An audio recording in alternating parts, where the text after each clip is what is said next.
आमको पीढ़ा घंटी आसन देदेले आम ठाकुर पूजा करदेबा तापाई फुल चाउल सिंदूर चंदन इत्यादि उपयोगी जिनस दरकार। जय जगन्नाथ। आज आपण मैंने देखिपे आम जो द्वितीय श्रीक्षेत्र सेवायत भाई मैंने रही आज सरकार अवहेला जो आज पदयात्रा बाहरी भुवनेश्वर अभिमुखे एवं जाई सेठारे माननीय मुख्यमंत्री को देखा करेंगे एवं तांकर दाबी संपर्क में जनइबे। आसतु आज आम पचारि रखा आमर जो रही नना को जे तांकर दाबी कौन कौन सब रही। जय जगन्नाथ। नना आपन परिचय? श्री अतुल कुमार मिश्र बड़ जगन्नाथ मंदिर बारिपदार सेवायत एवं पूजक। नना आज आपण माने जो पदयात्रा बाहरी आपन दाबी कौन रही?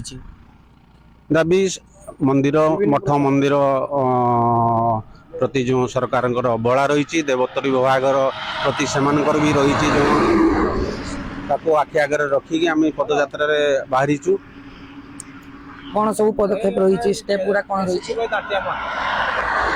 मंदिर ठाकुर जो जमी गुड़िक ठीक भाव लोकलोचन को आसपार ना हिसाब पत्र ठिकाना रही ना से गुड़ा प्रति आम चाहूँ कि ठाकुर गहना ठाकुर जमी ठीक भाव आमर रक्षणाबेक्षण हो पारना तार पुनरुद्धार आम से गुड़िक दाबी करुचु तथा एवं अन्य मठ मंदिर आमर देवोत्तर विभाग अधीन जो रही मठ मंदिर मानकर सेवायत मानकर पूजक मानकर अन्य आनुषंगिक जिनस गुड़िकर रक्षणाबेक्षण सुचारू रूपे से गुड़िकर नीतिगत भाव नीतिगत भाव गुड़ाक आम आगे पारना अवहेला सरकार पाखरे रही।